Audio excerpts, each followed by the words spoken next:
সবাইকে স্বাগতম। জয়কলি একাডেমি আয়োজিত মেডিকেল অ্যাডমিশন প্রিপারেশন 2024-25-এর আরও একটি নতুন ক্লাসে। তো আমরা যারা যুক্ত হচ্ছি আমরা একটু জানাই যে আমাদের সাউন্ড আর ভিডিওটা ক্লিয়ার আছে কিনা, এবং কে কোথা থেকে যুক্ত হচ্ছ সেটাও একটু আমাকে জানিয়ে দিও।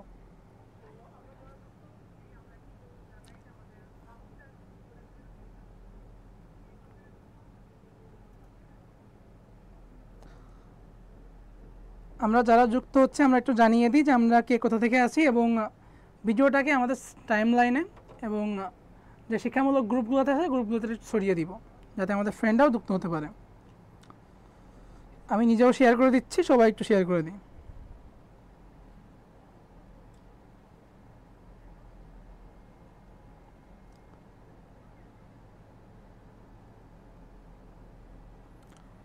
সবাই একটু জানাই যে আমাদের সাউন্ড আর স্ক্রিনটা ক্লিয়ার আছে কিনা, তাহলে আমরা খুব দ্রুতই ক্লাসটা শুরু করে দিব এবং কম সময়ের মধ্যে আমাদের এই চ্যাপ্টার যেটা আছে আজকের সেখান থেকে গুরুত্বপূর্ণ বিষয়গুলো আলোচনা করে ফেলবো।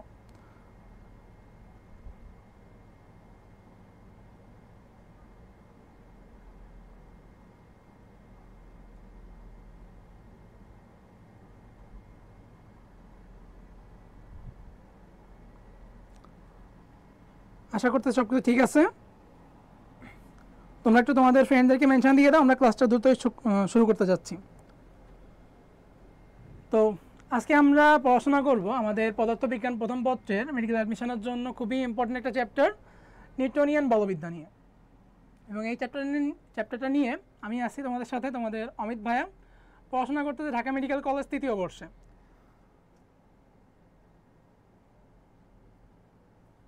সুতরাং যারা আসছো তোমাদের একটু ফ্রেন্ডদেরকে মেনশন দিয়ে ক্লাসে নিয়ে আসো। আশা করতে সব কিছু ঠিক আছে। তো আমরা ক্লাসের দিকে চলে যাই। আজকে আমাদের আলোচনার টপিক হচ্ছে নিউটনিয়ান বলবিদ্যা। তো প্রথমে আমরা দেখতে পাচ্ছি আমাদের যে মেডি পদার্থ বইটা আছে, এখানে কিন্তু তোমাদের এই অধ্যায়ের জন্য মেডিকেল অ্যাডমিশনের যে টপিকগুলো আছে কোনটা কতটুকু গুরুত্বপূর্ণ সেটা সুন্দরভাবে দেওয়া আছে। যেমন আমরা অতি গুরুত্বপূর্ণ টপিক দেখতে পাচ্ছি এখানে বিভিন্ন মৌলিক বল।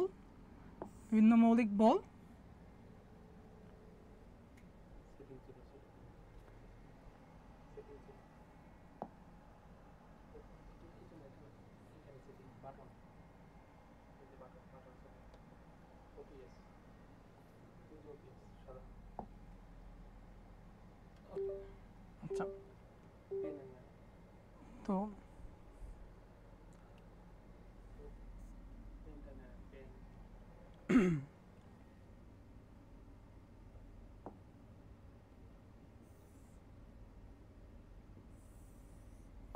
আচ্ছা, তো আমরা আলোচনা করবো আমাদের নিউটনিয়ান বলবিদ্যা নিয়ে। প্রথমে দেখতে পাচ্ছি আমরা আমাদের বিভিন্ন গুরুত্বপূর্ণ টপিকগুলো এখানে দেওয়া আছে। যেমন প্রথমে সবচেয়ে বেশি গুরুত্বপূর্ণ হচ্ছে আমাদের মৌলিক বল, নিউটনের গতিসূত্র, জড়তার ভ্রামক এবং দ্বন্দ্বের ভ্রামক। তারপর আমাদের একটু কম গুরুত্বপূর্ণ হচ্ছে বল, ভরবেগের সংরক্ষণ সূত্র, ঘাত বল এবং বলের ঘাত, এবং তার সাথে টর্ক। মোটামুটি গুরুত্বপূর্ণ হচ্ছে কেন্দ্রবিমুখী বল, সংঘর্ষের প্রকারভেদ এবং ঘর্ষণ। এবং জানা জরুরি, যদি আমাদের কোশ্চেনটা একটু অ্যাটিপিক্যাল হয়ে থাকে তাহলে আমরা অ্যান্সার করতে পারবো রাস্তার ব্যাংকিং এবং রকেটের গতি। তো আমরা আজকে মোটামুটি আমাদের যেটুকু গুরুত্বপূর্ণ বিষয় সে সবটুকুনি আলোচনা করার চেষ্টা করব। তাহলে প্রথমেই চলে যাই আমরা আমাদের আলোচনার মূল বিষয়ে। তো প্রথমেই আমরা দেখতে পাচ্ছি আমাদের বলবিদ্যা থেকে 2021-22 মেডিকেল অ্যাডমিশনে আসা একটা কোশ্চেন। 2021-22 মেডিকেল অ্যাডমিশনে আসা একটা কোশ্চেন এখানে দেওয়া আছে, সেটা হচ্ছে দুর্বল নিউক্লিয় বল সৃষ্টির জন্য দায়ী কোনটি। তো তোমরা যারা ক্লাসে উপস্থিত আছো সবাই একটু অ্যান্সার করো তো, যে দুর্বল নিউক্লিয় বলের জন্য দায়ী কোন কণাটি বা কোনটি। আমরা কিন্তু এটার মাধ্যমে আমাদের ক্লাসটা শুরু করে দিব আজকে। যারা আছে সবাই একটু অ্যান্সার করি যে আমাদের দুর্বল নিউক্লিয় বল সৃষ্টির জন্য দায়ী কোনটি। অপশন আছে এখানে বিটা ক্ষয়, নিউট্রন ক্ষয়, গামা ক্ষয় অথবা প্রোটন ক্ষয়।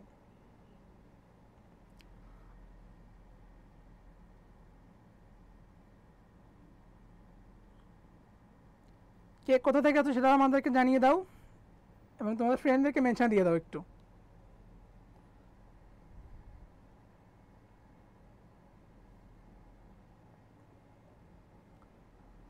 আচ্ছা, তো আমরা যে অ্যান্সারটা দেখতেছি, সবাই একটু অ্যান্সারটা করো এবং ফ্রেন্ডদেরকে মেনশন দিয়ে দাও। ক্লাসটা আমরা খুব বেশি দীর্ঘায়িত করব না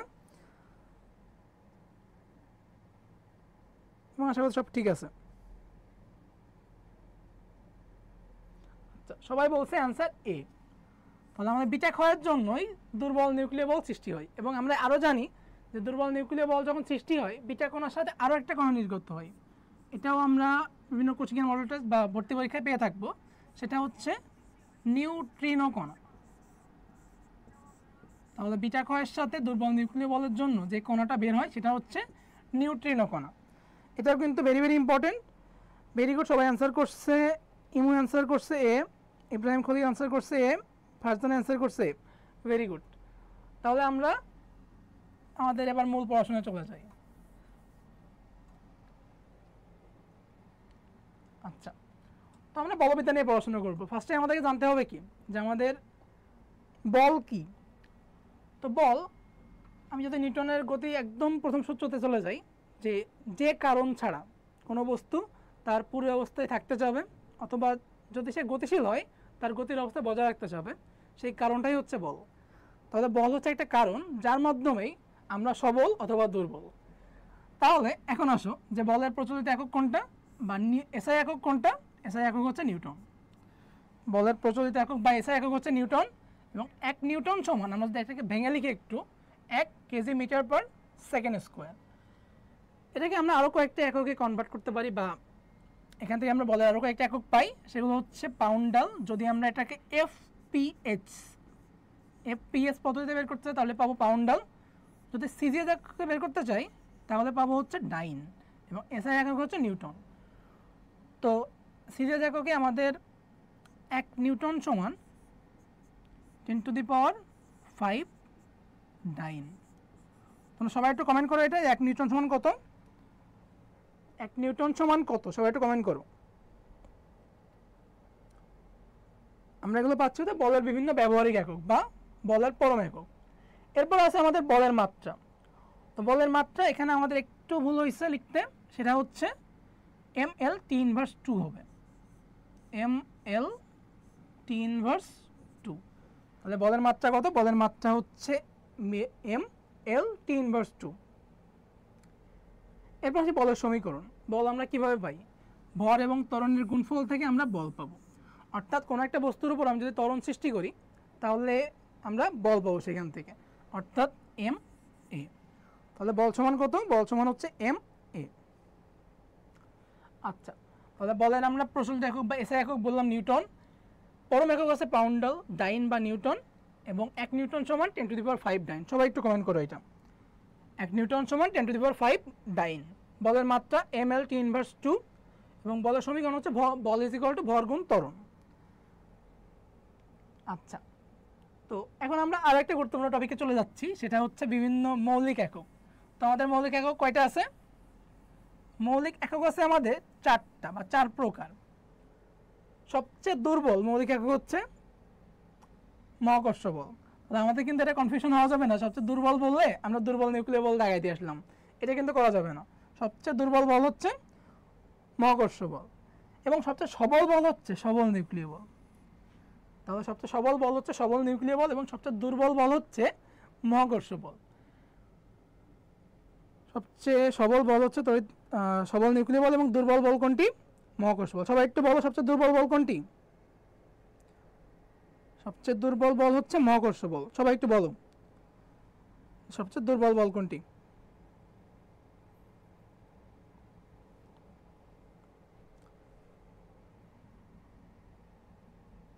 আচ্ছা, সবচেয়ে দুর্বল বল হচ্ছে মহাকর্ষ বল। এখন আসি পাল্লাতে। আমাদের যে মৌলিক বলগুলো আছে কোনটার পাল্লা কতটুকু বা কোনটা কতদূর কাজ করতে পারে। মহাকর্ষ বল সে অসীম পর্যন্ত কাজ করতে পারে, তড়িৎ চুম্বক বলও অসীম পর্যন্ত কাজ করতে পারে। সবল নিউক্লিয় বল এটার পাল্লা হচ্ছে 10⁻⁻15 মিটার, অথবা এটাকে আমরা আরও একটা এককে প্রকাশ করতে পারি, সেটা হচ্ছে 1 ফার্মি। তো সবল নিউক্লিয় বলের পাল্লা কত? 10⁻⁻15 মিটার বা 1 ফার্মি। এবং দুর্বল নিউক্লিয় বল সেটা কী হবে? অবশ্যই সবলের থেকে কম হবে, তাহলে এটা হচ্ছে 10⁻⁻16 মিটার। সবাই একটু বলো তো আমাকে যে সবল নিউক্লিয় বল এটা কোথায় কাজ করে? সবল নিউক্লিয় বলটা কোথায় কাজ করে? সবাই একটু জানাও। আচ্ছা, এবার আসে আপেক্ষিক তীব্রতার ক্ষেত্রে। যদি আমরা তীব্রতার জন্য যেহেতু বললাম সবচেয়ে দুর্বল বল হচ্ছে মহাকর্ষ বল, তো মহাকর্ষ বলকে যদি আমরা 1 ধরি তাহলে সবচেয়ে সবল হবে হচ্ছে সবল নিউক্লিয় বল, সেটা হচ্ছে 10⁻41 অথবা 10⁻42। আমরা ম্যাক্সিমাম বইতে 10⁻41 পাই, বাট কিছু কিছু বইতে কিন্তু দেখা গেছে 10⁻42 আছে। তো যখন মেডিকেল অ্যাডমিশন টেস্ট দিই আমরা বলি না মাঝে মাঝে যে আমাদের অনেকগুলো রাইটারের বই পড়া প্রয়োজন, কিন্তু আমরা সবগুলো রাইটারের বই পড়তে পারি? তো যেহেতু পড়তে পারি না, তো তোমাদের জন্য কিন্তু জিনিসগুলো সাজানো হয়েছে। আমাদের 10⁻42 এটা কিন্তু সেলুলারের বইয়ের ইনফরমেশন। সেমভাবে তড়িৎচুম্বক বলার জন্য 10⁻40 এটা হচ্ছে সেলুলারের বইয়ের ইনফরমেশন। তো সবগুলো কিন্তু তোমাদের জন্য এক জায়গায় করা আছে। আচ্ছা, তারপর হচ্ছে দুর্বল নিউক্লিয় বল, এটা 10⁻30। তাহলে মহাকর্ষ বলের আপেক্ষিক তীব্রতা যদি 1 হয়, সবল নিউক্লিয় বল সর্বোচ্চ 10⁻41, দুর্বল নিউক্লিয় বল হচ্ছে সর্বনিম্ন না, সবলের থেকে কম, সেটা হচ্ছে 10⁻30, এবং তড়িৎচুম্বক বল 10⁻39 বা 10⁻40, যেটাই আমাদের অপশনে থাকবে আমরা সেটাই দিব। আচ্ছা, বাহক কণা মহাকর্ষ বলের জন্য গ্রাভিটন, দুর্বল নিউক্লিয় বলের জন্য WZ বোসন, তড়িৎচুম্বক বলের জন্য ফোটন, এবং সবল নিউক্লিয় বলের জন্য গ্লুয়ন অথবা মেসন, গ্লুয়ন বা মেসন। তো গ্লুয়নটাও কিন্তু আমাদের স্ট্রাকচারের বইতে দেওয়া নাই, তোমরা চাইলে কিন্তু এটা বইয়ের পাশে রেখে রাখতে পারো, এটা বেশি ভেরি ভেরি ইম্পর্টেন্ট, তোমরা লিখে রাখতে পারো চাইলে।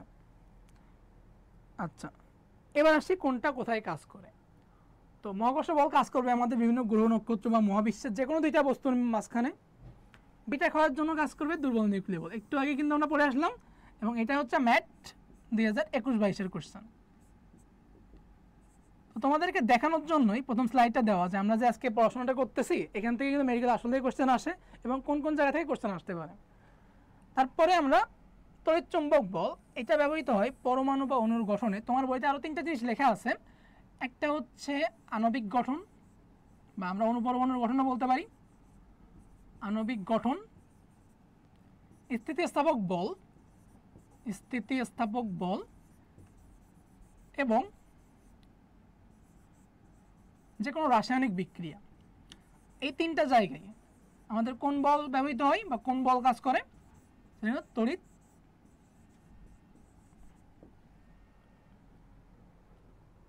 তড়িৎচুম্বক বল কাজ করবে এখানে। তাহলে আমাদের যে আণবিক গঠন আছে, স্থিতিস্থাপক বল আছে এবং রাসায়নিক বিক্রিয়া আছে, এখানে কে কাজ করবে?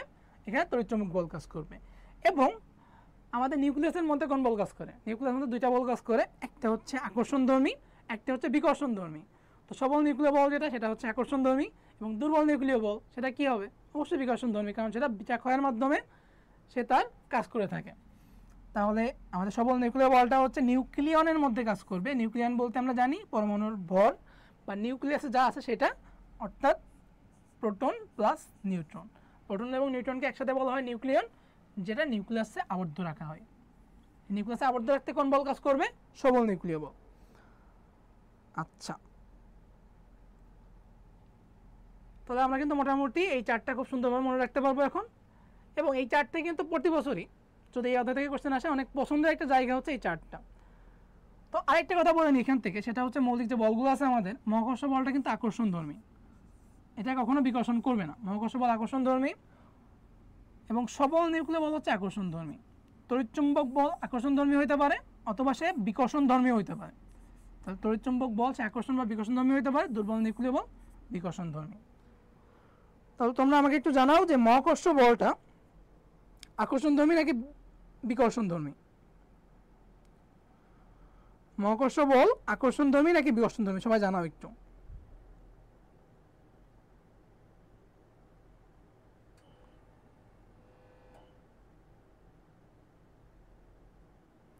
সবাই একটু জানাও আমাকে, মহাকর্ষ বল আকর্ষণধর্মী নাকি বিকর্ষণধর্মী?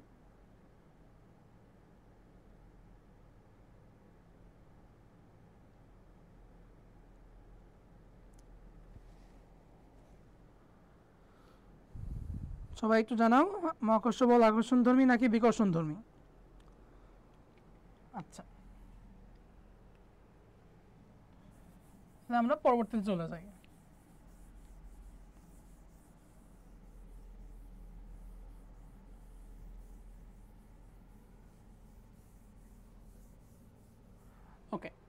এবার হচ্ছে আমাদের এই যে পদার্থবিজ্ঞান বা নিউটনীয় বলবিদ্যা, এটার ভিতরে সবচেয়ে বেশি অবদান যার, সে হচ্ছে স্যার আইজাক নিউটন। এবং স্যার আইজাক নিউটনের এই যে বলবিদ্যার সূত্রগুলো এবং সূত্রগুলোর মাধ্যমে কিন্তু পদার্থবিজ্ঞানের অনেক অনেক বেশি পরিবর্তন হয়েছে। তো আমরা অনেক সময় মজা করে বলে থাকি, যদি নিউটনের মাথায় আপেল না পড়তো বা অন্য কিছু পড়তো তাহলে অবস্থাটা কেমন হইতো। তো নিউটনের মাথায় আপেল পড়ার জন্যই কিন্তু আমরা এই যে পদার্থবিজ্ঞান এত সুন্দরভাবে সব কিছু গোছানো সেগুলো পাইছি। তো এই যে নিউটনের সূত্রটা বা মহাকর্ষ সূত্র, মহাকর্ষ না গতিসূত্র, সেটা আবিষ্কৃত হয় 1687 সালে। কত সালে? 1687 সালে নিউটন তার গতিসূত্রগুলো প্রদান করেন। তো গতিসূত্র কয়টা ছিল? গতিসূত্র ছিল হচ্ছে 3টা। নিউটনের গতিসূত্র কয়টা? গতিসূত্র হচ্ছে 3টা, প্রথম সূত্র, দ্বিতীয় সূত্র এবং দ্বিতীয় সূত্র। তো প্রথম সূত্রে নিউটন বলছে যে বাহ্যিক বল প্রয়োগ। তাহলে যদি আমি বল প্রয়োগ করি তাহলে কি হবে? বস্তুর অবস্থান পরিবর্তন করতে বাধ্য না করলে, আমি যদি বল প্রয়োগ করে বস্তুর অবস্থানের পরিবর্তন বাধ্য না করি তাহলে স্থির বস্তু চিরকাল স্থির থাকবে এবং গতিশীল বস্তু চিরকাল গতিশীল থাকবে।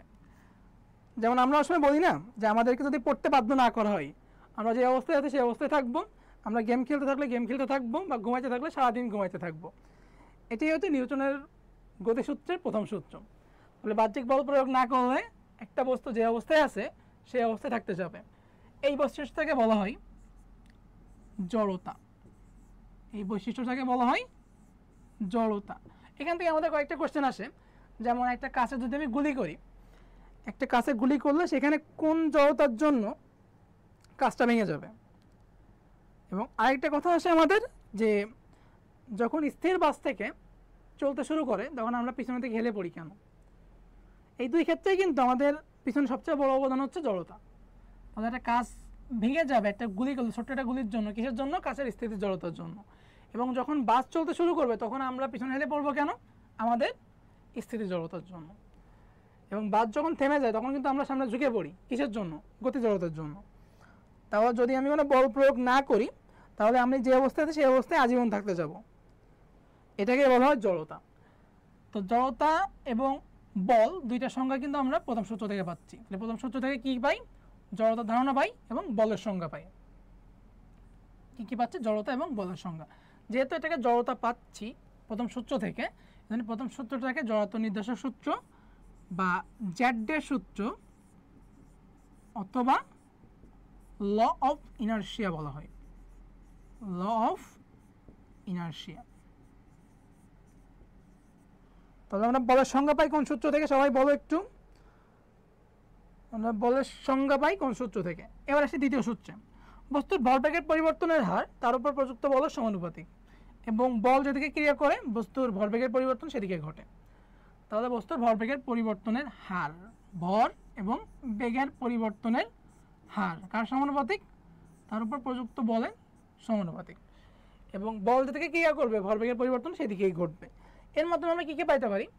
এর মাধ্যমে আমরা বলের পরিমাণ পাইতে পারি, বলের দিক পাইতে পারি যে একটা বস্তুর উপর কোন দিক থেকে বল প্রয়োগ করা হচ্ছে। তাহলে বলের পরিমাণ পাবো, বলের প্রকৃতি পাবো এবং আরও কিছু কিছু পাবো। কী কী পাবো? বলের দিক বা অভিমুখ, একক বল, বলের পরিমাণ, বলের একক, গুণগত বৈশিষ্ট্য, বলের নিরপেক্ষ নীতি এবং ত্বরণের সঙ্গে বলের সম্পর্ক। এখান থেকে আমরা একটু কনফিউজ হই যে আমাদের যে বলের সংজ্ঞা সেটা পাই আমরা প্রথম সূত্র থেকে, এবং বলের একক বা একক বল দুইটাই পাই কোথা থেকে? দুইটাই পাই হচ্ছে দ্বিতীয় সূত্র থেকে। তাহলে বলের একক বা একক বল পাই দ্বিতীয় সূত্র থেকে, এবং বলের যে নিরপেক্ষতা নীতি সেটা পাই কোথা থেকে? সেটা পাই দ্বিতীয় সূত্র থেকে। একটু পরে যখন আমরা তৃতীয় সূত্রে যাব তখন দেখবো যে আমরা সেখান থেকে ভর বেগের সংরক্ষণশীলতা নীতি পাচ্ছি এবং দ্বিতীয় সূত্র থেকে পাচ্ছি বলের নিরপেক্ষ নীতি। বলের নিরপেক্ষ নীতি। ওকে। এবং নিউটনের গতিবিদ্যার সর্বশেষ সূত্রটা হচ্ছে প্রত্যেক ক্রিয়ারই সমান এবং বিপরীত প্রতিক্রিয়া আছে। প্রত্যেক ক্রিয়ারই সমান এবং বিপরীত প্রতিক্রিয়া আছে। আচ্ছা, তো এর মাধ্যমে আমরা কী কী জানতে পারি? এর মাধ্যমে আমরা জানতে পারি ভরবেগের নিত্যতা সূত্র বা ভরবেগের সংরক্ষণ সূত্র এবং বিভিন্ন প্রকার ক্রিয়া প্রতিক্রিয়ার মধ্যে সম্পর্ক কেমন। রকেটের উড্ডয়ন, পায়ে হাঁটা বা নৌকা থেকে লাফ দেওয়া, বন্দুক থেকে গুলি ছোড়া, ব্যাটে বলে আঘাত, ভূমির উপর দাঁড়ানো, ঘোড়ার গাড়ি টানা, সবগুলো নির্ণয় করতে পারে কোথা থেকে? বলের তৃতীয় সূত্র থেকে। কোথা থেকে নির্ণয় করতে পারি? সবগুলো নির্ণয় করতে পারি বলের তৃতীয় সূত্র থেকে। আচ্ছা, তো এবার চিন্তা করো, আমরা যেহেতু এখান থেকে বললাম যে ভরবেগের নিত্যতা সূত্র বা বলের তৃতীয় সূত্র থেকে পাই, আমি চিন্তা করি যে একটা যদি বন্দুক থেকে আমি গুলি ছুড়ি, যদি বন্দুক থেকে একটা গুলি ছুড়ি, তাহলে কি হবে? ফার্স্টে আমার গুলিটা যখন বন্দুকের ভিতরে আছে তখন এদের একত্রে ভর হচ্ছে গুলির ভর প্লাস বন্দুকের ভর, এবং বেগটা কত? এখানে বেগটা কিন্তু 0। তো আমরা যখন ভরবেগের নিত্যতা সূত্র বা সংরক্ষণশীলতা বিধি অনুযায়ী বলতে যাচ্ছি, আমাদের আগের ভরবেগ যেটা হবে পরের ভরবেগও সেম হবে। পরে যদি m হয় এবং বন্দুকের বেগ যদি mv হয়, এখান থেকে আমাদেরকে বের করতে বলে বন্দুকের পশ্চাৎ বেগ কত। তো বন্দুকের পশ্চাৎ বেগ হবে mv মাইনাস m, মানে আগেরটা মাইনাস। তো মাইনাসটা কিসের জন্য? যখন বন্দুকের পশ্চাৎ বেগ বের করতে বলবে আমাদের। তো এখান থেকে কিন্তু আমরা ছোটো ছোটো ম্যাথ পেয়ে থাকি দুই একটা। এছাড়াও যখন আমরা রকেটের গতি পড়বো, রকেটের গতিটাও কিসের মধ্যে? রকেটের উড্ডয়নটাও আমাদের তৃতীয় সূত্রের মধ্যে। তো তোমরা একটু বলো তো যে রকেটে আমাদের যে আমরা যখন রকেটটা উপরে ছুড়ি, আমাদের রকেটের জ্বালানি হিসেবে কী ব্যবহৃত হয়? 99% মানুষ এই জিনিসটা ভুল করে। রকেটের জ্বালানি হিসেবে কী ব্যবহৃত হয়? আচ্ছা, আমরা এখন এতক্ষণ পড়াশোনা করলাম, এবার একটু কোয়েশ্চেন সলভ করবো যে কতটুকু শিখছি। তো প্রথম কোয়েশ্চেনটাই হচ্ছে আমাদের কোনটি মৌলিক বলের অন্তর্ভুক্ত নয়? কোনটি মৌলিক বলের অন্তর্ভুক্ত নয়? সবাই অ্যান্সার করো। কোনটি মৌলিক বলের অন্তর্গত নয়? সবাই কোয়েশ্চেনটা অ্যান্সার করি। কোনটি মৌলিক বলের অন্তর্গত নয়? তড়িৎচুম্বক বল, ঘাত বল, মহাকর্ষ বল, সবল নিউক্লিয় বল।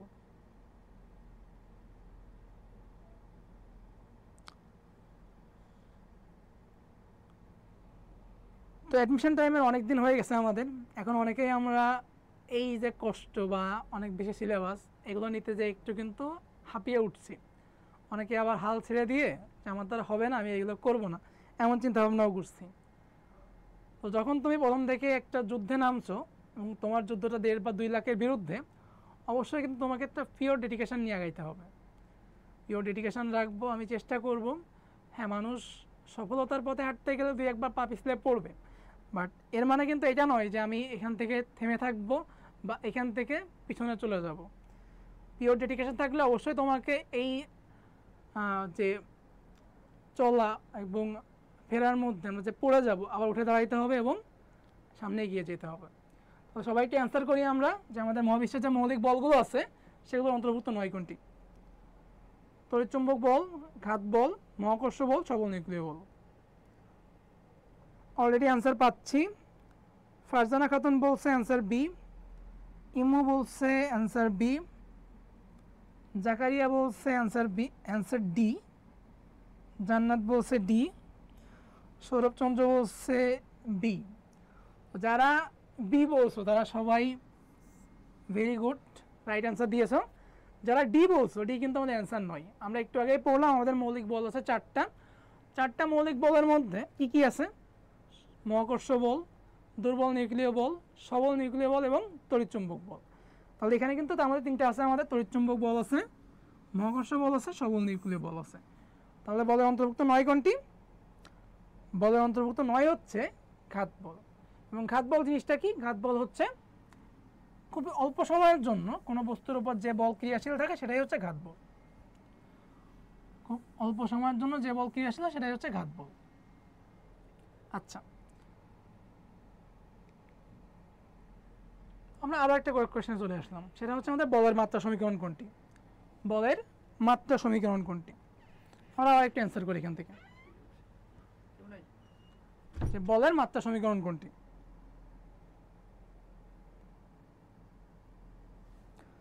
সবাই একটু বলি যে বলের মাত্রা সমীকরণ কোনটি? সবাই অ্যান্সার করবো একটু।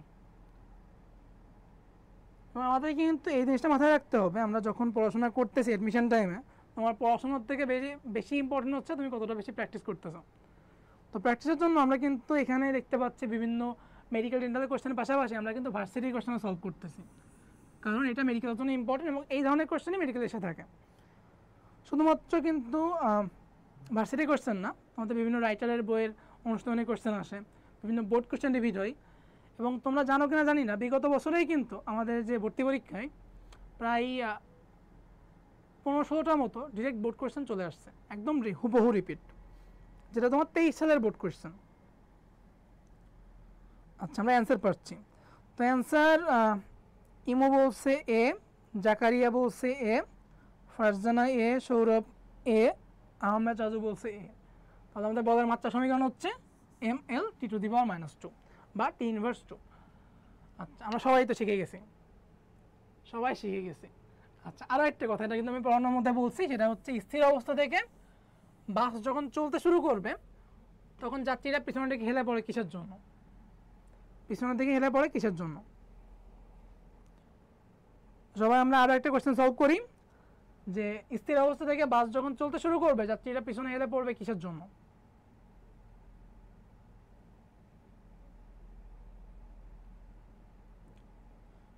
সবাই অ্যান্সার করো একটু।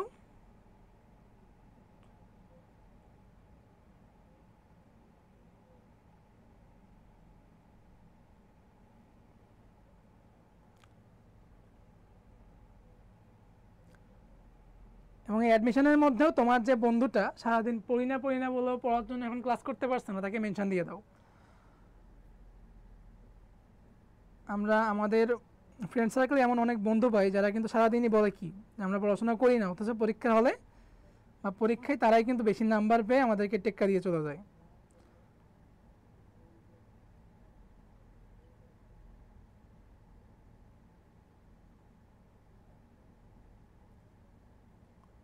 আমি অ্যান্সার পাচ্ছি কিন্তু রাইট অ্যান্সার এখনো পাইনি। তো ইজি কোয়েশ্চেন ভুল করলে কিন্তু চলবে না অ্যাডমিশনের মধ্যে, আমাদেরকে ইজি কোয়েশ্চেন একটু বুঝে একটু কনসেন্ট্রেশন দিয়ে পারতে হবে। আমরা এখানে যারা আছি সবাই যে পারি না এমন কিন্তু না, কিন্তু আমরা এই যে জিনিস কেন ভুল করি, আমরা তাড়াহুড়ো করতে যাই বা কোনো কনসেন্ট্রেশনের ঘাটতির কারণে আমরা ইজি জিনিস ভুল করে চলে আসি। এবং এই যে ইজি কোয়েশ্চেন তুমি ভুল করতেছো, এই ইজি কোয়েশ্চেন ভুল করার জন্যই কিন্তু তোমার পজিশনটা তোমার ফ্রেন্ডের থেকে 1000, 2000, 3000 বা 10,000-ও চলে যেতে পারে। তো যে জিনিসটা পারো একটু কনসেন্ট্রেশন দিয়ে অ্যান্সার করার চেষ্টা করবা। তাহলে যখন আমরা বলছি স্থির অবস্থা থেকে, আমি স্থির ছিলাম, যদি আমাকে এখন বল প্রয়োগ করে গতিশীল করার চেষ্টা করা হয় তখন আমি কী করবো? স্থির থাকতেই চাইব। এটাই কিন্তু আমার স্থির জড়তা। তাহলে স্থির অবস্থা থেকে বাস চলতে শুরু করলে যাত্রীরা পিছনে সেরে পড়বে কেন? স্থির জড়তার জন্য। যারা বি বলছে তারা 100% রাইট।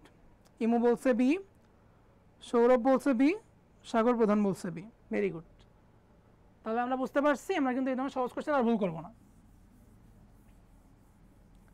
আচ্ছা, এখন আসলে আমরা আবার একটু পড়াশোনার মধ্যে ফিরে যাই। নিউটন কিসের একক? আচ্ছা, এটা অ্যান্সার করি, এটা আমরা সবাই অ্যান্সার করতে পারবো। নিউটন কিসের একক?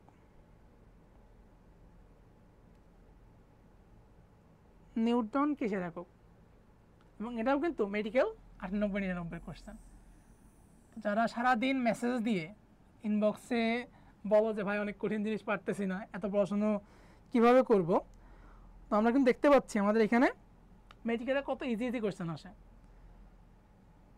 সুতরাং তোমাকে এখানে পারতে হলে অনেক বেশি কষ্ট করতে হবে বা অনেক বেশি ভয় করতে হবে এমন কোনো দরকার নাই।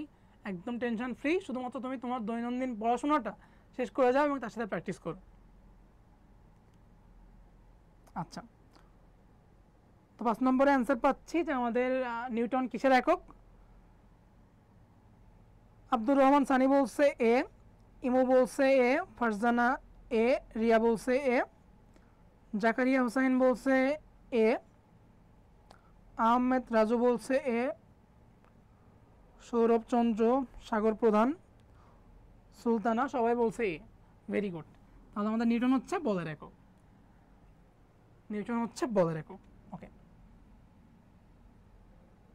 আমরা এটা কিন্তু অলরেডি একবার পড়ে আসছি। আমরা আবার একটু পড়াশোনার দিকে ফিরে যাই। আসো, ভরবেগ এবং ভরবেগের সংরক্ষণশীলতা সূত্র, এটাও আমাদের মেডিকেলের জন্য অন্যতম একটা গুরুত্বপূর্ণ টপিক। সেটা হচ্ছে যে ভরবেগ তার মানে কি? ভর এবং বেগের পরিবর্তন। এটার একক হচ্ছে কেজি মিটার পার সেকেন্ড এবং মাত্রাটা হচ্ছে ml t⁻1। ml টি ইনভার্স 1। যেটা আমি বলতে চাচ্ছিলাম, একটু আগে কিন্তু আমরা পড়লাম যে আমাদের যখন বন্দুকগুলি ছুড়বো অথবা রকেটের ব্যাগের ক্ষেত্রে আদি বেগ এবং পরবর্তী বেগ দুইটাই কী হবে, দুইটাই হচ্ছে সমান হবে। এবং ভরবেগের পরিবর্তনকে বলা হয় বলের ঘাত। ভরবেগের পরিবর্তন আমরা জানি বল সমান কি, বল সমান হচ্ছে ভরবেগের পরিবর্তনের হার। তাহলে ভরবেগের পরিবর্তন সমান কত, পরিবর্তন সমান বলের ঘাত। আমরা কিন্তু এইখান থেকে মাঝে মাঝে ম্যাথ পাই, ছোটো ছোটো ম্যাথ, সেগুলো হচ্ছে তোমাকে হয়তো ভর বা বেগ দিয়ে দিবে, দিয়ে বলবো তুমি এখান থেকে বলের ঘাত নির্ণয় করো। তো যদি আমাকে বলা হয় যে ভর এবং বেগ দিয়ে বলের ঘাত নির্ণয় করতে, আমরা নিশ্চয়ই নির্ণয় করতে পারবো। অথবা আমাদেরকে বল এবং তার সময়কাল দিয়ে বলতে পারে যে তুমি এখান থেকে ভরবেগের পরিবর্তন নির্ণয় করো, এটাও কিন্তু আমরা করতে পারবো। আচ্ছা, তারপরে বলছে রৈখিক ভরবেগের সংরক্ষণের দৃষ্টান্ত কি কি আছে? জেট ইঞ্জিন, ক্যারামের গুটি, মসৃণ তলে মার্বেলের সংঘর্ষ। মসৃণ তলে মার্বেলের সংঘর্ষ। আচ্ছা, আরও কিছু জিনিস আছে। এবং এই যে রৈখিক ভরবেগের সংরক্ষণ সূত্র, এখান থেকেও যে কতগুলো কোয়েশ্চেন আসছে বিভিন্ন মেডিকেল ডেন্টাল ভর্তি পরীক্ষায় বা অন্যান্য ভর্তি পরীক্ষায়, সেটা কিন্তু মানে গুণে শেষ করা যাবে না। এমন কী কী আছে? একই সরলরেখায় গতিশীল দুইটা বস্তুর মতো সংঘর্ষ, এটা কিন্তু একটা স্থিতি ভরবেগের সংরক্ষণ সূত্র। কামান থেকে গুলি ছোড়া, রকেটের গতি, নৌকার গুণ টানা, ভূমির ওপর দাঁড়ানো, পায়ে হাঁটা এবং ঘোড়ার গাড়ি টানা, সবগুলো কিসের উদাহরণ? সবগুলোই হচ্ছে রৈখিক ভরবেগের সংরক্ষণশীলতার উদাহরণ। সবগুলো রৈখিক ভরবেগের সংরক্ষণশীলতার উদাহরণ। আচ্ছা, এবার আসি ঘাত বল। আমরা ঘাত বল এবং বলের ঘাত নিয়ে একটু বেশি কনফিউজড হই। তো একটা জিনিস দেখো যে বলের ঘাত লাস্টে কী ছিল? ঘাত, অথবা শুধুমাত্র ঘাত হিসেবে আমরা একে প্রকাশ করতে পারি, বলের ঘাত বা ঘাত। আর ঘাত বল লাস্টে কি আছে? লাস্টে আছে বল। তাহলে বল, ঘাত বল হচ্ছে এক প্রকার বল। খুবই সীমিত সময়ের জন্য বৃহৎ মানের যে বলটা পাওয়া যায় সেটাকেই বলা হয় হচ্ছে ঘাত বল। যেমন ক্রিয়াকাল অল্প হবে, প্রযুক্ত বলের মান প্রচণ্ড, হঠাৎ এবং যথেষ্ট ঘাত বলের জন্য বেগের পরিবর্তন হয়, স্মরণ হয় না, এবং খুবই সীমিত সময়ের জন্য, যেটা আমরা বললাম। উদাহরণ কী কী আছে? আমাদের কিন্তু ভর্তি পরীক্ষায় উদাহরণগুলো আসবে। তো উদাহরণ আছে হচ্ছে ব্যাট দিয়ে ক্রিকেট বলে আঘাত করা, ক্যারামের স্ট্রাইকার দিয়ে গুটিতে আঘাত করা, ট্রেনে সংঘর্ষ, বৃহৎ ইমারত প্রস্তুতির জন্য সংঘর্ষ, বোমা বিস্ফোরণ, কামানোতে গুলি ছোড়া। এবং এটা মাত্রা অবশ্যই যেহেতু বলের সমান, তাহলে এককটা হবে বলের একক, মাত্রাটা হবে বলের একক। তাহলে ঘাত বল আর বল দুইটাই কি? দুটোই একই। শুধুমাত্র ঘাত বলটা কি খুবই অল্প সময়ের জন্য হবে এবং এটা বৃহৎ মানের বল হবে। এটা কিন্তু আমরা পড়ে ফেলছি। বলের ঘাতের একক হচ্ছে কেজি মিটার পার সেকেন্ড বা নিউটন সেকেন্ড, আর একক হচ্ছে ভরবেগের যে একক সেটা সমান, মানে ভরবেগের পরিবর্তনের সমান, এবং এককটাও কি ভরবেগের সমান। আচ্ছা, তো আসি আমরা আবার একটা কোশ্চেনে। কোন নিত্যতা সূত্র থেকে জেট ইঞ্জিন বা রকেটের কার্যনীতির ভিত্তি নির্ণয় করা যায়? জেট ইঞ্জিন বা রকেটের কার্যনীতির ভিত্তি কোনটি? তো যখন পড়ালাম তখন তো বললাম এখান থেকে আমাদের ভর্তি পরীক্ষা অনেক বেশি কোশ্চেন হয়ে থাকে। এটাও কিন্তু মেডিকেল 21-22 একটা কোশ্চেন। তো সবাই বলি একটু যে আমাদের যে জেট ইঞ্জিন আছে বা রকেটের কার্যনীতি আছে, এটার ভিত্তি কি? অপশন আছে ভর, শক্তি, কৌণিক ভরবেগ এবং রৈখিক ভরবেগ। সবাই বলি।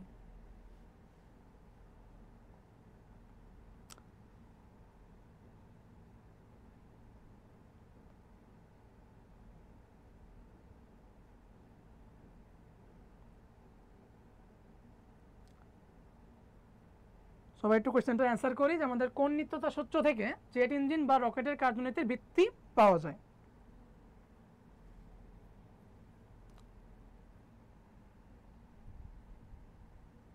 আমরা অ্যান্সার পাচ্ছি, ইমু বলছে ডি, ফারজানা বলছে ডি, আব্দুর রহমান সানি বলছে ডি, পূজা কুণ্ডু বলছে ডি। ডি হচ্ছে আমাদের রৈখিক ভরবেগ। আমরা কিন্তু রৈখিক ভরবেগ দিয়ে আমরা আরও অনেকগুলো জিনিস শিখছি, যেমন কামালের গুলি ছোড়া, বন্দুক থেকে গুলি ছোড়া, সবগুলো কিসের উদাহরণ? রৈখিক ভরবেগের সংরক্ষণশীলতার বা কার্যনীতির উদাহরণ। আচ্ছা, আরও একটা কোয়েশ্চেন, ভরবেগের মাত্রা সমীকরণ কোনটি? ভরবেগের মাত্রা সমীকরণ কোনটি? মেডিকেল 17-18-তে আসা একটা কোয়েশ্চেন, ভরবেগের মাত্রা সমীকরণ কোনটি? সবাই আমরা এটাও অ্যান্সার করি একটু।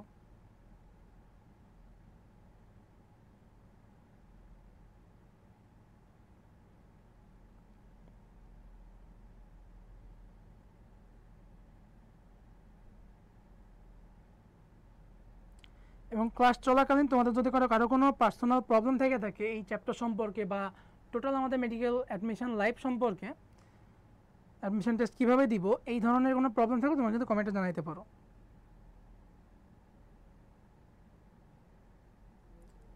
সবাই একটু অ্যান্সার করি, ভরবেগের মাত্রা সমীকরণ কোনটি?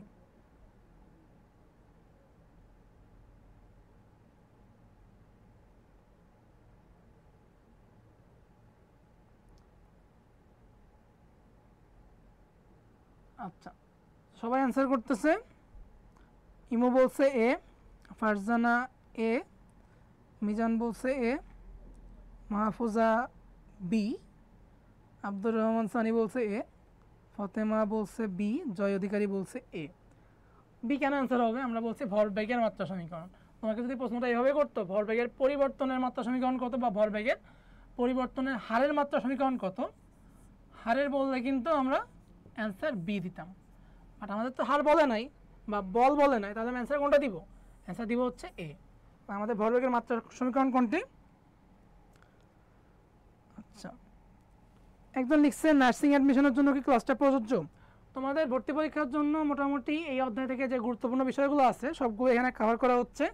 তো তুমি নার্সিংয়ের জন্য এই চ্যাপ্টারটা তোমার জন্য কভার হবে। আচ্ছা, তো চলো আমরা পরবর্তী কোনো কোশ্চেন বা পড়াশোনায় ফিরে যাই। রকেটের জ্বালানি হিসেবে কোনটি ব্যবহৃত হয়? এটা 99% মানুষে ভুল করে, এবং আমরা এই ক্লাসটা করার পর আশা করি কেউ কিন্তু এই ধরনের কোশ্চেন আমরা ভুল করবো না। রকেটের জ্বালানি হিসেবে কোনটি ব্যবহৃত হয়? এটা হচ্ছে arm force 2023-24 question. Arm force 2023-24 question. আচ্ছা, অনেকবার পড়ার পরে এমসিকিউ ভুল হয়, এটা স্কিপ করবো কিভাবে? প্রতিটা যখন এমসিকিউ সলভ করবা এমসিকিউগুলো একটু বুঝে সলভ করবা, যাতে জিনিসটা মুখস্থ না করে একটু আত্মস্থ করতে পারো, তাহলে আমাদের ভুলের পরিমাণ অনেক কমে যাবে। সবাই একটু আনসার করি, রকেটের জ্বালানি হিসেবে কি ব্যবহৃত হয়? তরল নাইট্রোজেন, তরল হাইড্রোজেন, কার্বন ডাইঅক্সাইড, তরল হিলিয়াম। এখানে একটা অপশান অ্যাড করি, সেটা হচ্ছে তরল অক্সিজেন।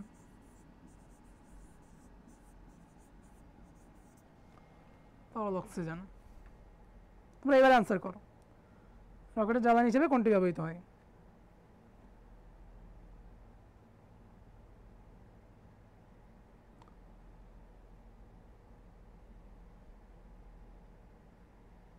রকেটের জ্বালানি হিসেবে কোনটি ব্যবহৃত হয়?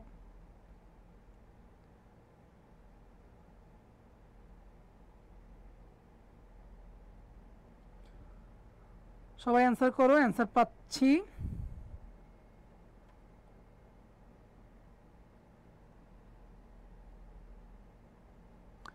ফারজানা বলছে বি, পূজা কুণ্ডু বলছে বি, বিপুল বলছে বি, ফাতেমা বি। আচ্ছা, অনুশীলনী এমসিকিউ কি ম্যাথের জন্য এনাফ কিনা? আমরা বিগত বছরগুলোতে ফিজিক্সের জন্য স্পেশালি অনুশীলনী কোশ্চেন থেকে অনেক বেশি কোশ্চেন পাইছি, বাট আগামী বছর যে তোমার জন্য এইটাই এনাফ হবে এটা কিন্তু শিওরভাবে বলা যায় না। হ্যাঁ, এটা থেকে কোশ্চেন বেশি আসতেছে, তার মানে তুমি এটা অবশ্যই সলভ করবা, কিন্তু তার বাইরেও তোমাকে একটা চ্যাপ্টার সম্পর্কে বা পুরো সাবজেক্ট সম্পর্কে সুন্দর ধারণা থাকতে হবে, তাহলে কিন্তু তোমার চান্স পাওয়াটা অনেক ইজি হয়ে যাবে। সবাই বলছে আমরা answer B, absolutely right answer. এবং তরল অক্সিজেন কিসের জন্য ব্যবহৃত হয়?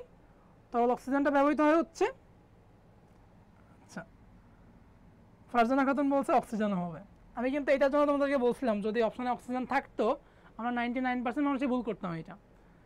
সেটা হচ্ছে তোমাদের বইতে সুন্দরভাবে লেখা আছে, রকেটের জ্বালানি হিসেবে ব্যবহৃত হয় হচ্ছে তরল হাইড্রোজেন।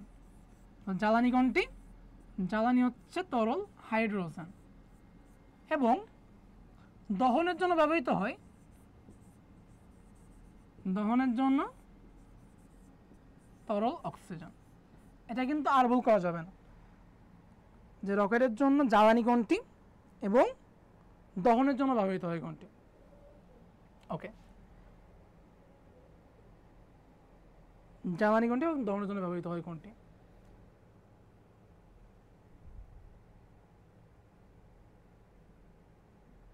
আচ্ছা, বলের আমরা আরো একটা কোশ্চেনে চলে আসলাম। এটা হচ্ছে ডিইও প্রযুক্তিতে 23 কোশ্চেন, বলের ঘাত পরিবর্তনের হার কোনটি? এটাও কিন্তু তোমার জন্য একটু কনফিউজিং কোশ্চেন। তো আশা করি এত কিছু আলোচনার পরে তোমরা ভুল করবে না। বলের ঘাত পরিবর্তনের হারকে কি বলে?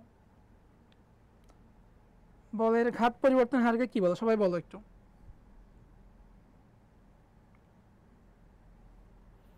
এটা কিন্তু এই ধরনের কোশ্চেনগুলো কিন্তু 99% মানুষই ভুল করে। এই ক্লাস করার পরে কিন্তু আর ভুল করা যাবে না।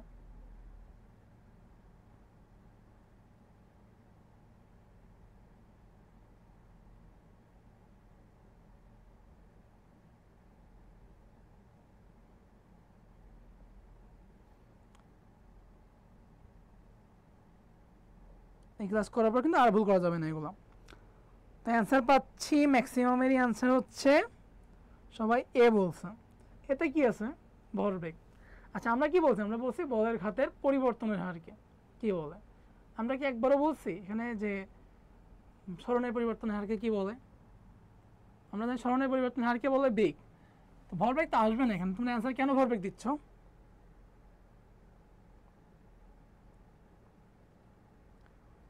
তোমরা এখানে অ্যান্সার কেন ভরবেগ দিচ্ছ?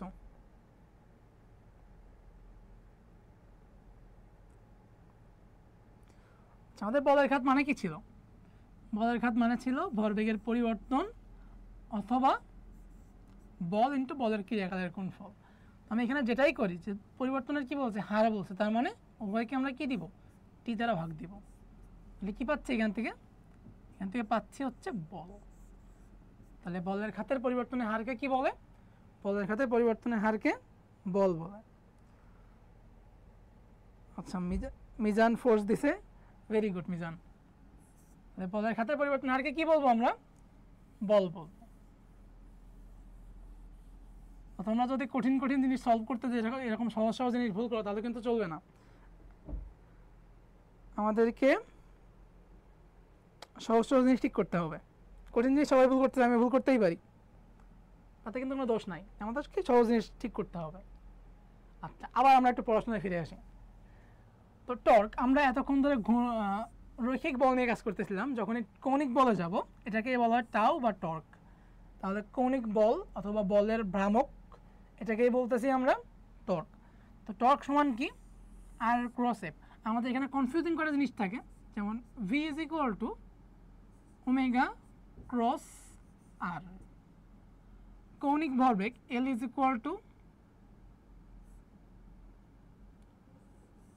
আর ক্রস রৈখিক ভরবেগ, এবং কৌণিক বল বা টর্ক বা বলের ভ্রামক is equal to R cross রৈখিক বল। এই জিনিসগুলো কিন্তু আমাদেরকে ভুল করা যাবে না, এমসিকিউতে অনেক আসে। আচ্ছা, তারপর হচ্ছে আমরা বললাম যে torque tau is equal to R F sine theta. এখানে কি আছে? বল এবং বলের যে মধ্যবর্তী দূরত্ব, সেই দূরত্বের বা ব্যাসার্ধের গুণফল। তাহলে এটা একক কী হবে? এটার একক হবে কিন্তু নিউটন মিটার। টর্কের একক কি? টর্কের একক হচ্ছে নিউটন মিটার। যখন আমরা এটাকে বল দিয়ে কনভার্ট করতে যাই বা রৈখিক বলের সাথে যোগাযোগ করব, তখন আর এফ সাইন থিটা বা আর ক্রস এফ। যখন আমরা কৌণিক বলে যাব বা কৌণিক বস্তুর ক্ষেত্রে নির্ণয় করব, torque is equal to I alpha. I কি? এখানে আই হচ্ছে আমাদের জড়তার ভ্রামক এবং আলফা হচ্ছে কৌণিক ত্বরণ। যেমন রৈখিক বল সমান জানি রৈখিক ভর বা শুধু ভর এবং ত্বরণ। কৌণিক বলের ক্ষেত্রে আমাদের এই যে জড়তার ভ্রামক, এটা কিন্তু রৈখিক ভরের সমানুপাতিক। রৈখিকের যেটা ভর, কৌণিকের সেটা কি? কৌণিকের সেটা জড়তার ভ্রামক। আচ্ছা, তাহলে আমাদের টর্কের মাত্রা সমীকরণ কেমন হবে? সেটা হবে হচ্ছে M L square T inverse 2। আমাদের এখান থেকে আরও কয়েকটা কোয়েশ্চেন আসে, সেটা হচ্ছে টর্কের মাত্রা সমীকরণ আর কিসের সাথে সমান? তো যেহেতু বল গুণ সরণ, তার মানে এটা কাজের সমান, এটা শক্তির সমান। তাহলে টর্কের মাত্রা কিসের সমান? কাজের সমান বা শক্তির সমান। আচ্ছা, এবার আসে কৌণিক ভরবেগ। কৌণিক ভরবেগ নিয়ে আমরা মোটামুটি আলোচনা করে ফেলছি। কৌণিক ভরবেগ, সেটা হচ্ছে আসো কৌণিক ভরবেগ। কৌণিক ভরবেগ সমান কি ছিল?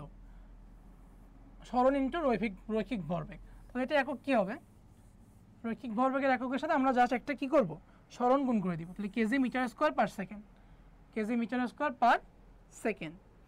আচ্ছা, এখান থেকেও সেম কোয়েশ্চেন, আমাদের কৌণিক ভরবেগ, এই কৌণিক ভরবেগের এককটা কিসের সমান বা মাত্রাটা কিসের সমান? তো এখান থেকে আমরা মাত্রা কী পাচ্ছি? মাত্রা পাচ্ছি হচ্ছে M L square T inverse 1। এটা কার সমান? এটা প্লাঙ্কের ধ্রুবকের সমান, প্লাঙ্কের ধ্রুবকের সমান। তো প্লাঙ্কের ধ্রুবকের একক কী ছিল তাহলে? প্লাঙ্কের ধ্রুবকের একক ছিল জুল সেকেন্ড, এবং জুল সেকেন্ড থেকে কিন্তু আমরা এই এককটাই পাবো বা এই মাত্রাটাই পাবো। তাহলে টর্কের একক কিসের সমান? টর্কের একক হচ্ছে কাজের সমান বা শক্তির সমান। আর কৌণিক ভরবেগের একক, কৌণিক ভরবেগের একক হচ্ছে প্লাঙ্কের ধ্রুবকের সমান। এরপর আমরা জড়তার ভ্রামক, জড়তার ভ্রামকটাকে বললাম যে রৈখিক ক্ষেত্রে বল ভর যেটা নির্দেশ করে, কৌণিকের ক্ষেত্রে আমাদের জড়তার ভ্রামকটা সেটাই নির্দেশ করে। তাহলে আমরা এখানে দুইটা জিনিসের জড়তার ভ্রামক দেখতে পাচ্ছি।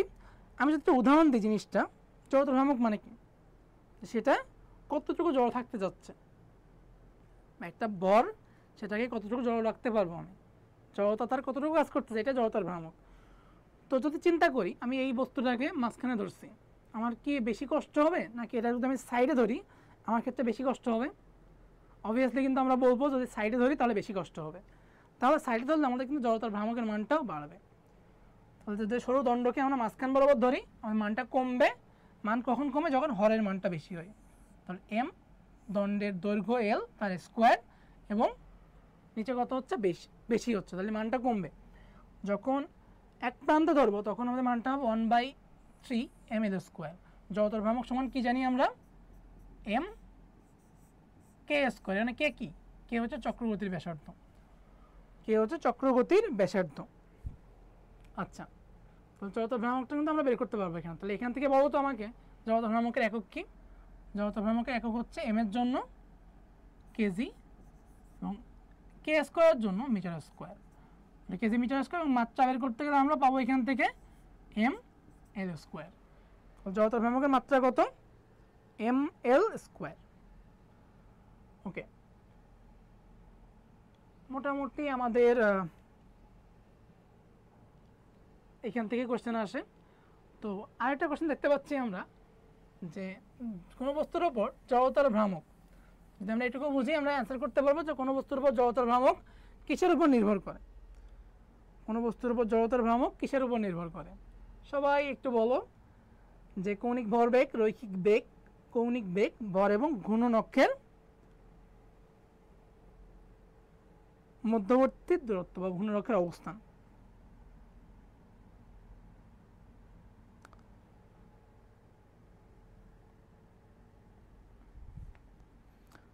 সবাই অ্যান্সার করো, সবাই অ্যান্সারটা বলো যে নিচের কোনটির উপর বস্তু জড়তার ভ্রামক নির্ভর করে। এটা কিন্তু মেডিকেল 21-22 আসা একটা কোয়েশ্চেন। সবাই অ্যান্সার করো।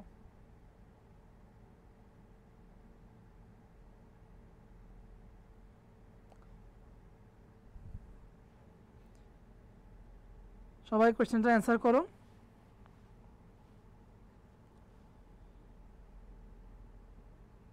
নিচের কোনটির উপর বস্তু জড়তার ভ্রামক নির্ভর করে?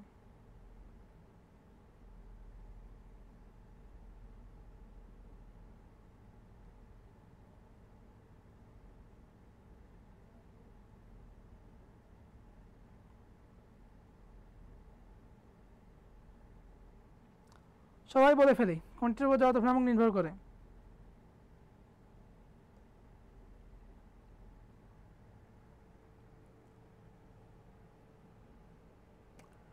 জড়তার ভ্রামক নির্ভর করা হচ্ছে ভর এবং ঘূর্ণনক্ষের অবস্থানের উপর, ভর এবং ঘূর্ণনক্ষের অবস্থানের উপর।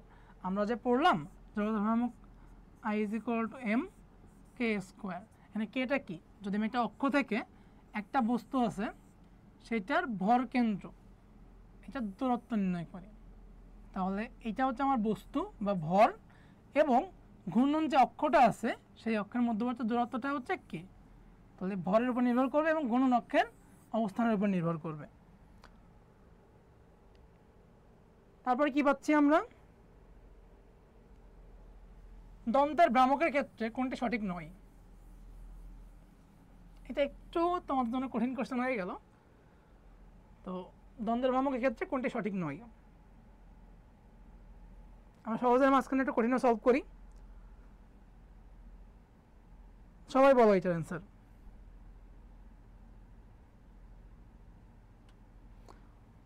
দ্বন্দ্বের ভ্রামকের ক্ষেত্রে কোনটি সঠিক নয়?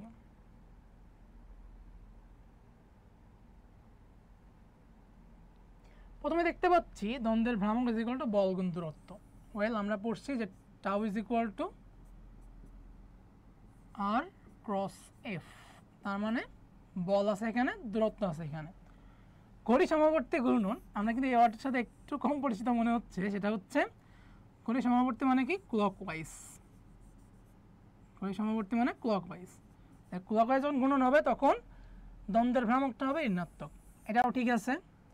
গুণরক্ষার অবস্থানের উপর নির্ভরশীল, এটাও ঠিক আছে। আমরা দেখতে পাচ্ছি এখানে আর আছে, আরটা কি গুণরক্ষার অবস্থান। মাত্রা সমীকরণ M L square T inverse 2 ছিল আমাদের এখানে, আমরা এখানে T2 পাচ্ছি। তাহলে এটাই হচ্ছে আমাদের সঠিক নয়। তাহলে সঠিক নয় কোনটি? আমরা অ্যান্সার পেয়েছি, সেটা হচ্ছে চম্পা সাধু বলছে অ্যান্সার সি, আব্দুর রহমান বলছে সি, ফারজানা বলছে সি। ভেরি গুড, এই তো সবাই শিখে গেছি আমরা। আমরা সবাই এখান থেকে চান্স পেয়ে যাব এবং স্বপ্নের মেডিকেলে সবার সাথে দেখা হবে। সবাই আরও একটা কোয়েশ্চেনের অ্যান্সার দিই সেই খুশিতে। তো এই কোয়েশ্চেনটা হচ্ছে কেন্দ্রমুখী বল দ্বারা কৃত কাজ কত হবে। এটা কিন্তু আমাদের ডেন্টাল 23-24 কোয়েশ্চেন এবং ঢাকা বোর্ড 23 কোয়েশ্চেন। তাহলে আমরা কিন্তু এখান থেকে আরও দেখলাম একটা জিনিস, যে আমাদের বোর্ড কোয়েশ্চেন থেকে কিন্তু হুবহু ভর্তি পরীক্ষায় হুবহু কোয়েশ্চেন চলে আসতেছে। সবাই এই কোয়েশ্চেনটার অ্যান্সার দাও, কেন্দ্রমুখী বল দ্বারা কৃত কাজ কত হবে।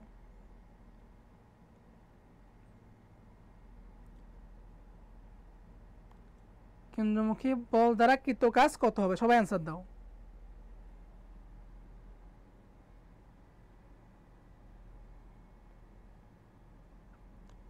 সবাই অ্যান্সার দেই, কেন্দ্রমুখী বল দ্বারা কৃত কাজ কি হবে।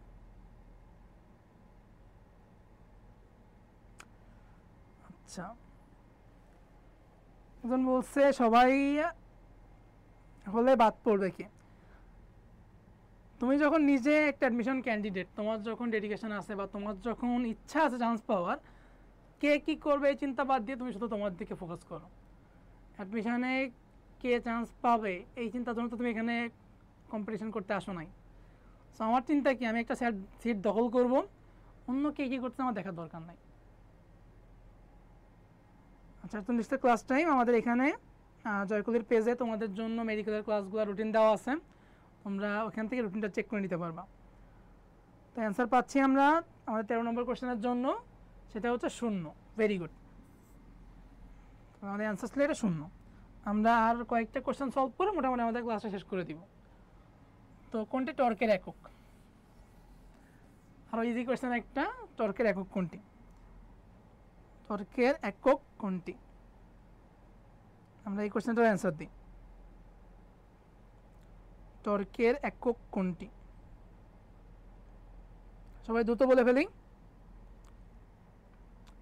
টর্কের একক কোনটি? সবাই দ্রুত বলে ফেলো।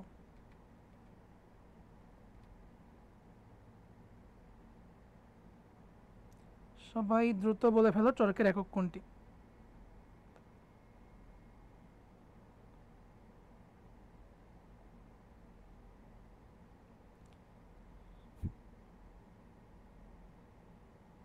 সবাই দ্রুত বলে ফেলো, টর্কের একক কোনটি?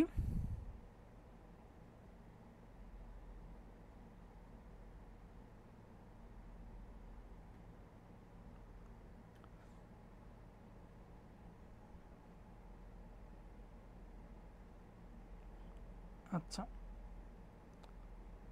তো টর্কের একক হচ্ছে, সবাই সঠিক অ্যান্সার দিচ্ছে, টর্কের একক বি। Very good.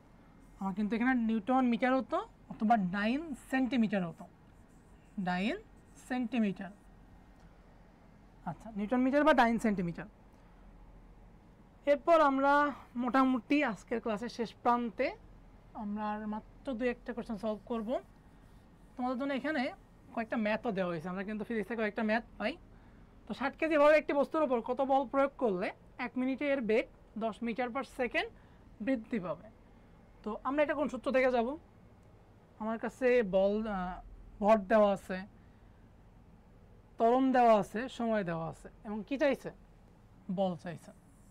আমরা কি জানি?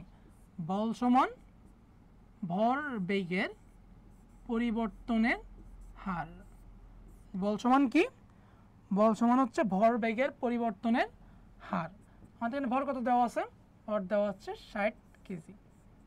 বেগের পরিবর্তন 10 মিটার পার সেকেন্ড এবং সময় 1 মিনিট মানে 60 সেকেন্ড। 60 কাটা যাচ্ছে, আমরা পাচ্ছি কত? 10। তাহলে অ্যান্সার হচ্ছে 10 নিউটন। আমাদের মিজান বলছে 10 নিউটন, ইমো বলছে সি, ফারজানা খাতুন বলছে সি, চম্পা বলছে সি, ঈশা বলছে সি, আব্দুর রহমান সি, সিয়াম হোসেন বলছে সি। আচ্ছা, সবাই রাইট অ্যান্সার দিচ্ছে। এই তো সবাই শিখে গেছি আমরা। আমরা সবাই কি চান্স পাবো না? আমরা সবাই আমাদের কাঙ্ক্ষিত মেডিকেল চান্স পেয়ে যাব।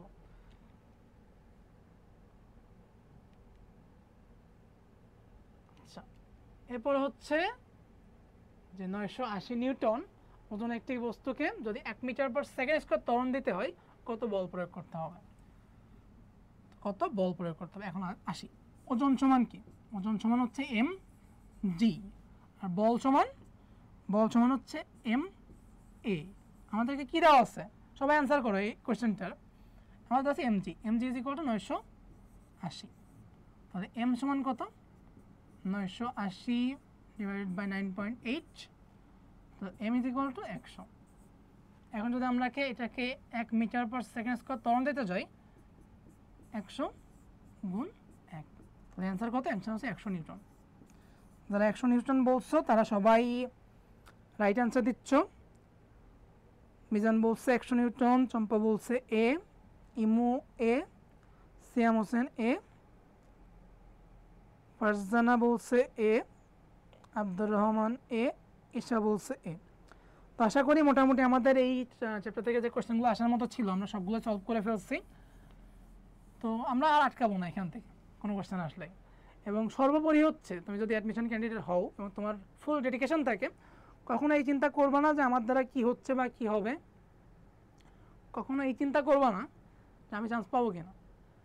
চান্স পাওয়ার জন্য পড়াশোনা করতেছি, আমার জন্য একটা সিট কনফার্ম, তারপরে বাকিরা অন্য সিটগুলো পাবে। তো মোটামুটি আমাদের ক্লাসটা আজকে এই পর্যন্তই। যদি তোমাদের কোনো কোয়েশ্চেন থাকে মেডিকেল অ্যাডমিশন রিলেটেড বা পড়াশোনার যদি কোনো প্রবলেম হয় বা এই চ্যাপ্টার রিলেটেড, তোমরা কিন্তু এটাকে কমেন্টে জানাইতে পারো। এবং এই চ্যাপ্টারে যদি কারো কোনো প্রবলেম থাকে সেটা কিন্তু তোমরা কমেন্টে জানাইতে পারো। আশা করি আমাদের আর কোনো প্রবলেম নাই। আমরা ক্লাসটা এই পর্যন্ত শেষ করতেছি। তো তোমরা সবাই ভালো থাকো।